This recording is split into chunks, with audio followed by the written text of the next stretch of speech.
Já voltamos. Para vocês que ligaram a TV agora, o tema do nosso programa é Ano Novo, Vida Nova. Nós queremos saber da Lidiane e do Dr. Sérvio por que muitos médicos e psicólogos afirmam que manter o corpo em forma depende muito de manter a mente sadia. Pode nos falar um pouco? Posso sim. Não existe essa separação entre corpo e mente.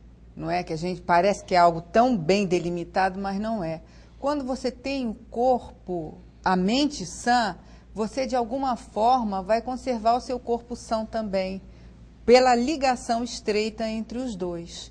Se você é uma pessoa que tem hábitos saudáveis, que é uma pessoa que procura estar bem psicologicamente, essa questão do rancor, de culpas e mágoas, a pessoa consegue ter uma vida assim, muito mais saudável, ter mais controle sobre o próprio corpo, não é? Então, a pessoa tende a ter uma vida bem melhor, bem mais adequada.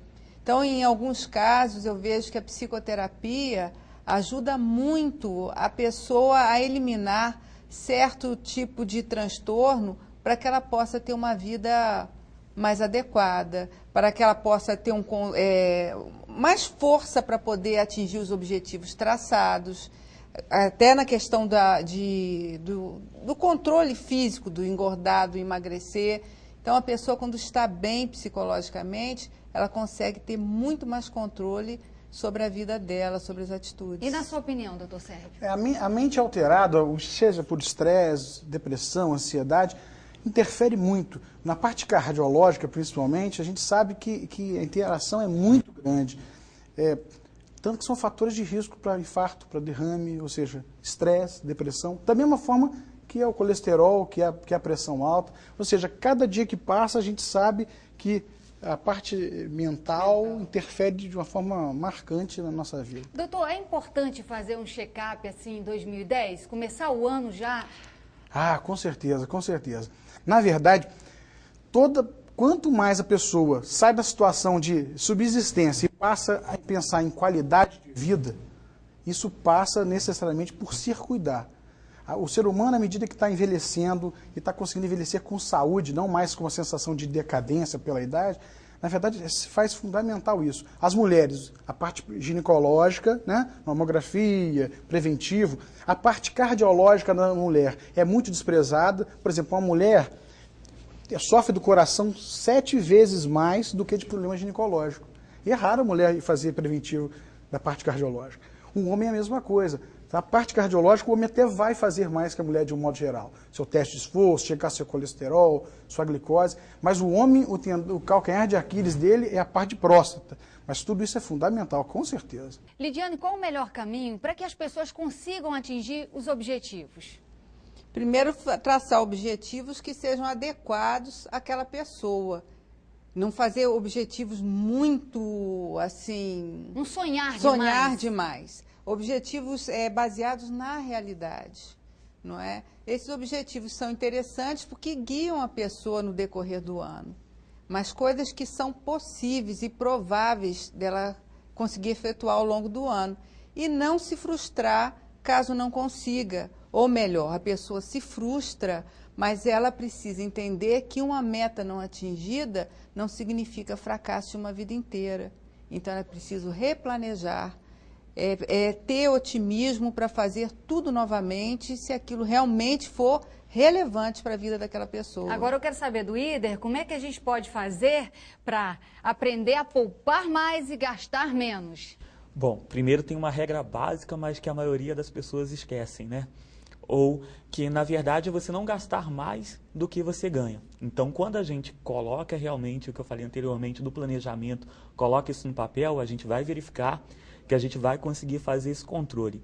E, por exemplo, também, você que está nos assistindo, já parou para pensar, poxa, eu recebo 2 salários mínimos, mas se eu recebesse 3, eu iria fazer tanta coisa, mas eu garanto que não iria. Se você não tem esse planejamento, você pode ganhar 3, 4, 5, 6 salários que vai faltar no final do mês, né? Então, na verdade, o grande segredo para poupar isso é você ter esse planejamento no papel mesmo. Vamos lá, começa a fazer hoje. Você vai verificar que isso vai ser muito bom para a sua saúde financeira. E quando a gente fala na saúde financeira, a gente vai estar bem no nosso dia a dia, no nosso trabalho, em casa, com a família, né, na rua. Ou você vai por exemplo, você vai numa academia, você está lá pegando peso.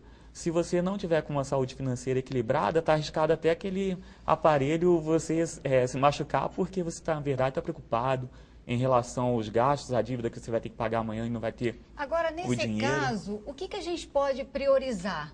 Né? A gente tem contas básicas mensais. O que é prioridade nesse caso? A prioridade é o seguinte: primeiro você tem que reservar 10% do seu salário. Por exemplo, se você ganha R$1.000, ganha R$1.000 líquido, né? Você guarda R$100.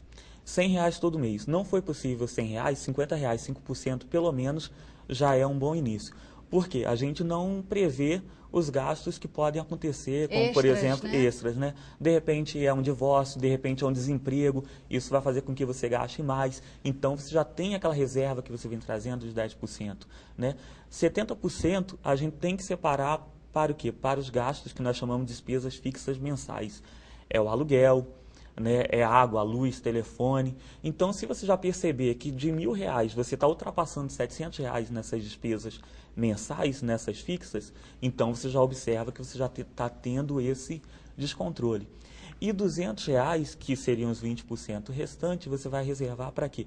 Para pagar aquelas dívidas que você adquiriu ao comprar um produto, né, adquirir um bem. Então, R$200. Já ultrapassou R$200 no montante de 1.000, então você já sabe que você já está extrapolando.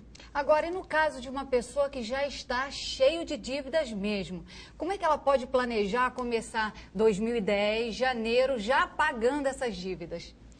Quando você está com as dívidas, o importante é o quê? É você também planejar, separar quais as dívidas que eu tenho e saber negociar. Quando chega final de ano, é muito fácil você negociar. Por quê? Porque as lojas, elas dão até desconto de 90% para você quitar uma dívida.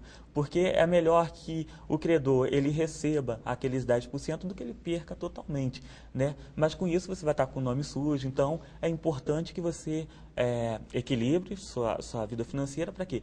Para que você consiga fazer esse pagamento dessas dívidas. E negociar como? Por exemplo, você tem que escolher aquela que vai trazer um pagamento ou um juros menor e que pague primeiro, né? Ou seja, se você tem uma dívida no cheque especial, isso daí é o grande vilão da história, porque ele tem juros altíssimos, né? Então, e você tem um carnê para pagar. Você paga primeiro os juros do cheque especial. Por quê? Porque esse é mais alto.